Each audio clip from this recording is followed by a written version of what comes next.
Juragan pabrik takut dengan kata. Tentara takut dengan kata. Aneh? Ya, memang aneh. Mengapa pabrik dan tangsi menjadi begitu gentar dengan puisi? Lantaran gentar dengan kata, pabrik kemudian merebut satu bola mata si penyair. Maunya sih dua-duanya, tapi cuma satu yang dapat. Karena gentar dengan kata, tentara kemudian memburunya. Lantaran gentar dengan kata, siluman Momok Hyong kemudian menghilangkan kehidupannya. Mengapa pabrik dan tangsi menjadi begitu gentar dengan puisi, dengan kata?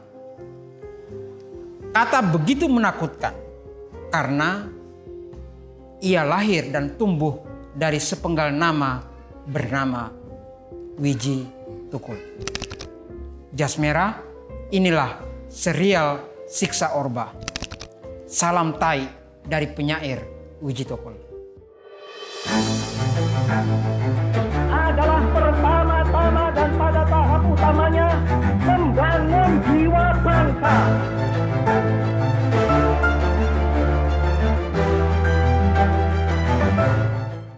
Mari kita mulai dari nama sebuah pabrik. Lokasinya ada di Sukoharjo, nggak jauh dari Solo. Pabrik tekstil yang sangat legendaris dan sangat terkenal. Sritex atau PT Sri Rejeki Isman Tbk. Di lantai bursa, Sritex ini melantai dengan kode emiten Sril. Di bursa, Sril sudah lama disuspend, sudah lama dilarang oleh otoritas untuk diperjualbelikan. Utangnya menggunung, nyaris bangkrut. Coba saja lihat chartnya, pakai TradingView. Coba lihat itu. Terakhir, setahu saya, Sritex diperdagangkan sahamnya 17 Mei 21. Bayangkan udah 3 tahun disuspend. Sritex menuju titik bangkrut. Pabrik ini jelang ditendang dari bursa. Berapa banyak bayangkan investor yang nyangkut di Sril ini. Bikin susah betul ini pabrik. Saat COVID-19, nama Sritex sempat melambung. Terutama manakala korupsi bansos untuk COVID sedang diusut oleh KPK. Sritex disebut-sebut karena mereka yang bikin tas goodie bag-nya itu. Kementerian Sosial yang menterinya dari PDIP berusaha ngarahin perusahaan pembagi bansos untuk membeli tas bantuan COVID di pabrik Sritex. Juliari Batubara. Dari sini entah bagaimana ceritanya kemudian muncul nama Gibran Raka. Silakan cari sendiri kalau lupa kejadian itu. Belum lama kok. Kata kuncinya Gibran, Sritex, COVID. Muncul tuh di Peramban. Jas Merah kali ini nggak sedang bahas korupsi teramat jahat dari mengunyah uang receh dari bansos untuk bencana virus mematikan itu. Jas Merah kali ini seperti topiknya mengangkat Wiji Tukul atau Wikul. Di Jas Merah kali ini saya memanggil Wiji Tukul dengan Wikul. Mengapa? Dia sendiri yang menulis begitu namanya. Wikul, akronim. Baca aja surat undangan pernikahannya yang so sweet dan spesial itu. Pernikahannya dengan Mbak Sipon. Bayangkan pernikahannya itu, undangannya itu dimuat di majalah Horizon, majalah sastra. Oktober 88. Kembali lagi soal pokok. Apa hubungan Wiji Tukul atau Wikul ini dengan Sritex? Sekilas emang gak ada. Tapi saya ingin kalian melihat lagi foto Wikul yang ini. Ini ada fotonya. Yang satu matanya terbungkus perban yang sekilas mirip dengan bajak laut. Foto yang banyak dipakai sebagai poster. Nah, mata kanan apa mata kiri nih ya? Mata kanan yang diperban itu hadiah dari Sritex. Ini hadiah dari Sritex. Ini yang matanya itu hadiah dari Sritex itu. pabrik garmen yang sangat legendaris yang dengan bangga bisa bikin seragam militer macam-macam. Ada seragam anti peluru, Sritex bisa bikin. Anti api, Sritex bisa bikin. Anti radiasi, anti inframerah, itu Sritex semua karyanya. Bisa semua dikerjakan. Betul, Sritex yang gebukin mata kanan Wikul ini adalah Sritex yang sama yang sedang menuju kebangkrutan itu. Yang sedang dalam proses ditendang dari lantai bursa Indonesia. Sritex yang gebukin mata kanan Wiji Tukul adalah Sritex yang sama namanya disebut-sebut di pengadilan korupsi Bansos Covid. Di akhir 95, ini ceritanya. Saat pemerintah Indonesia belum habis-habis memuji diri sendiri atas nama Indonesia Emas 50 tahun, Wikul atau Wiji Tukul berada dalam barisan belasan ribu buruh garmen Sritex. Wikul emang bukan buruh Sritex. Wikul ini kan penyair. Wikul ini adalah teaterawan. Di kampung, Wiji Tukul punya sanggar suka banjir. SSB, Sanggar Suka Banjir.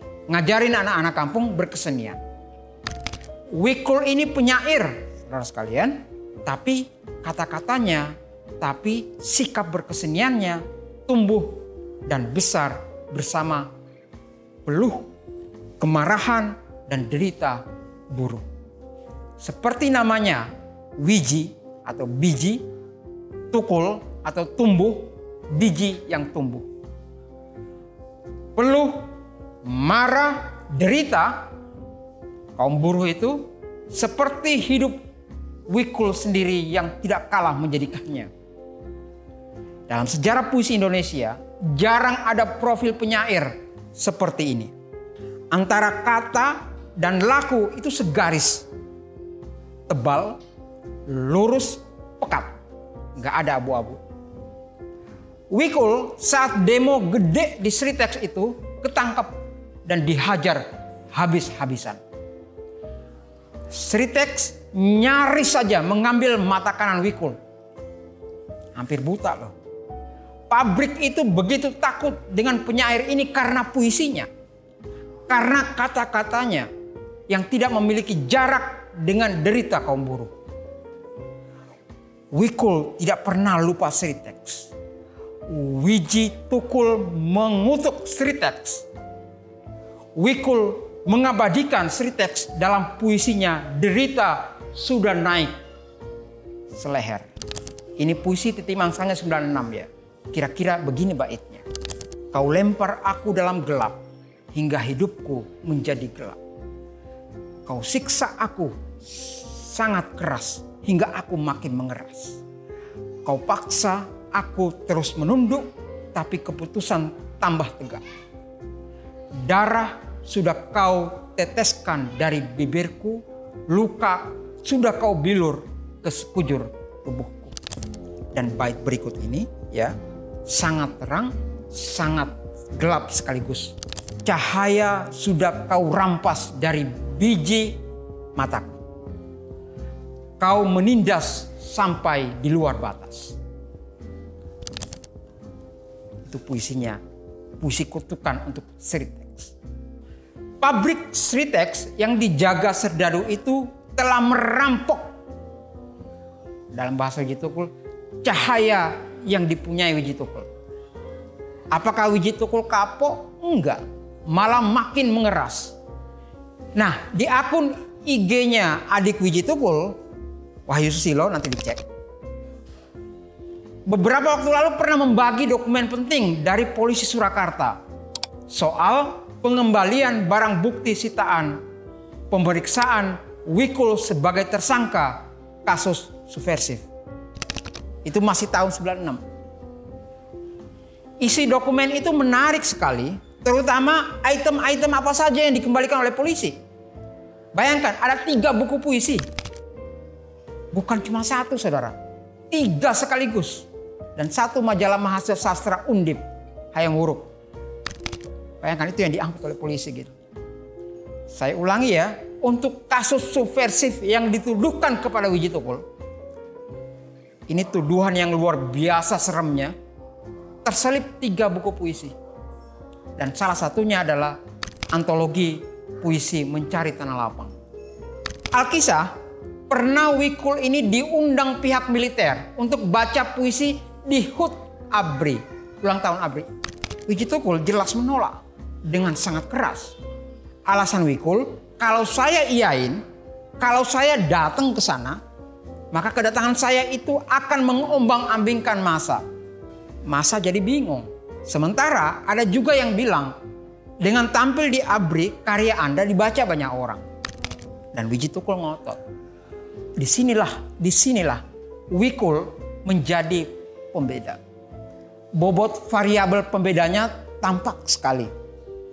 Kata Wiji Tukul, nggak mau tampil di HUT ABRI itu, HUT TNI itu, HUT-nya tentara itu, semuanya karena soal tanggung jawab, Bung. Itu kata dia. Tanggung jawab bahwa kamu itu merdeka dan tidak mau dimanipulasi. Kalau enggak, pembaca akan jadi bingung. Wiji Tukul itu gimana sih? Omongannya lawan, tapi kok rangkul-rangkulan sama orang-orang yang menindas. Sebaliknya, pihak sana juga bisa make peristiwa itu sebagai klaim. Lihat tuh si Wiji Tukul yang biasa bengok, biasa protes, suka ikut aksi. Dia aja kan bisa undang kok. Kami kan baik ngasih kesempatan orang lain yang suka protes. Coba. Kalimat Wiji Tukul itu kalau nggak datang dari pergulatan pengalaman di lapangan yang sangat keras, nggak bakal muncul, bos. Nggak mau membingungkan massa. Itulah disebut sikap dari pengalaman. Kata Wiji Tukul, keindahan itu dipengaruhi oleh pengalaman. Saat puisinya dibacakan, diteriakan oleh massa, Wiji Tukul menganggapnya itulah keindahan. Saat puisinya menjadi barang sitaan untuk tuduhan subversif, Wikul menganggapnya itulah keindahan. Tapi saat Wiji Tukul dihilangkan secara paksa dan kontras yang dipimpin Munir secara resmi mengumumkannya di tahun 2000, nah itu bukan keindahan, tapi kejahatan HAM luar biasa. Jadi kembali lagi, keindahan itu dipengaruhi pergulatan pengalaman si penyair. Dan soal ini ada di buletin yang terbit secara clandestin, Anda bisa baca secara diam-diam di bawah tanah itu, terbit 95, Suara Independen. Ada di situ wawancara Wiji Tukul, judulnya Orde Baru Memberangus Pikiran. Di wawancara itu juga Wiji Tukul menuturkan kisah lahirnya puisi pendeknya yang pasti kalian hafal. Karena puisi ini ada di dalam salah satu scene paling manis dari film biopik Istirahatlah Kata-Kata. Cindil, Gunawan Marianto, memperagakannya dengan ciamik sambil tertawa. Puisi yang pendek aja. Kalau di Jawa mungkin semacam parikan gitu ya. Kemerdekaan adalah nasi dimakan jadi tai. Puisi itu, ini ceritanya Wikul gitu ya. Dia buat secara spontan. Parikan di malam tirakatan. Waktu itu dia diminta tampil ke depan. Seperti biasa, ini cerita di kampung gitu ya. Wiji Tukul berdiri dan spontan aja. Lahirlah puisi dahsyat itu. Lahirlah puisi nasi dan tai itu. Puisi yang judulnya Kemerdekaan tahun 82. Belum selesai. Puisi itu kemudian jadi bola plastik sejak, bukan bola salju gitu ya, bola plastik sejak malam tirakatan itu. Seisi kampung repot betul dibikin oleh puisi spontan ini. Semua panitia 17-an di kampung dipanggil ke kelurahan. Wiji Tukul nggak cerita apa yang selanjutnya terjadi di kelurahan itu. Dia meminta Anda hayalkan saja. Bayangkanlah raut muka Pak Lurah saat mejanya teronggok tai di atas piring HUT Kemerdekaan RI. Karena jas merah ini direkam bukan di bulan kemerdekaan, tapi di bulan buruh. Ada satu lagi puisi Wijitukul yang sangat menyentuh. Bukan yang tai itu. Saat masih memegang kunci kokpit studio Radio Buku tahun 2011, saya itu request secara khusus ke penyair Komang Ira untuk membacakan puisi Wijitukul.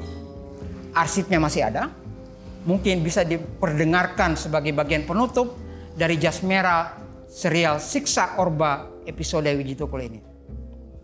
Itu pun kalau admin editornya mau dan ikhlas. Teka-teki yang ganjil. Saya Muhyiddin M. Dahlan, dokumentator partikelir dari Warung Arsip dan host Jas Merah dari kopi tempuran yang rimbun dan tersembunyi di Kabupaten Bantul. Teka-teki yang ganjil. Kita menantikan dunia dalam berita. Salam tai dari Wijitukul untuk para penindas lokal maupun nasional. Mari makan. Sampai jumpa. Teka-teki yang ganjil.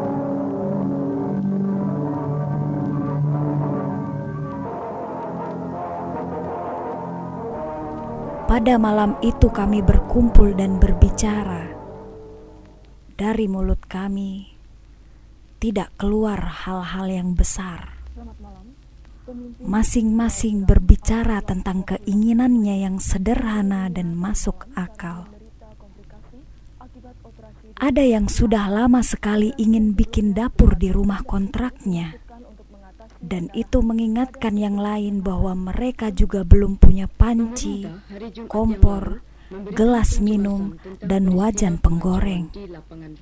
Mereka jadi ingat bahwa mereka pernah ingin membeli barang-barang itu. Tetapi keinginan itu dengan cepat terkubur oleh keletihan kami, dan upah kami dalam waktu singkat telah berubah menjadi odol, sampo, sewa rumah, dan bonbon di warung yang harus kami lunasi. Ternyata banyak di antara kami yang masih susah menikmati teh hangat karena kami masih pusing bagaimana mengatur letak tempat tidur dan gantungan pakaian. Ada yang sudah lama ingin mempunyai kamar mandi sendiri. Dari situ pembicaraan meloncat ke soal harga semen dan juga cat tembok yang harganya tak pernah turun. Kami juga berbicara tentang kampanye pemilihan umum yang sudah berlalu. 3 partai politik yang ada, kami simpulkan tak ada hubungannya sama sekali dengan kami, buruh. Mereka hanya memanfaatkan suara kami demi kedudukan mereka. Kami tertawa karena menyadari bertahun-tahun kami dikibuli dan diperlakukan seperti kerbau. Akhirnya kami bertanya, mengapa sedemikian sulitnya buruh membeli sekaleng cat, padahal tiap hari ia bekerja tak kurang dari 8 jam? Mengapa sedemikian sulitnya bagi buruh untuk menyekolahkan anak-anaknya, padahal mereka tiap hari menghasilkan bertonton barang? Lalu salah seorang di antara kami berdiri, memandang kami satu persatu, kemudian bertanya, adakah barang-barang yang kalian pakai yang tidak dibikin oleh buruh? Pertanyaan itu mendorong kami untuk mengamati barang-barang yang ada di sekitar kami. Neon, televisi, radio, baju, buku. Sejak itu kami selalu merasa seperti sedang menghadapi teka-teki yang ganjil. Dan teka-teki itu selalu muncul ketika kami berbicara tentang panci, kompor, gelas minum, wajan penggoreng, juga di saat kami menghitung upah kami yang dalam waktu singkat telah berubah menjadi odol, sampo, sewa rumah, dan bonbon di warung yang harus kami lunasi. Kami selalu heran dan bertanya-tanya, kekuatan macam apakah yang telah menghisap tenaga dan hasil kerja kami? Sejak dulu kala selalu dipuja-puja bangsa. Kalangan, Solo, 21 September 93.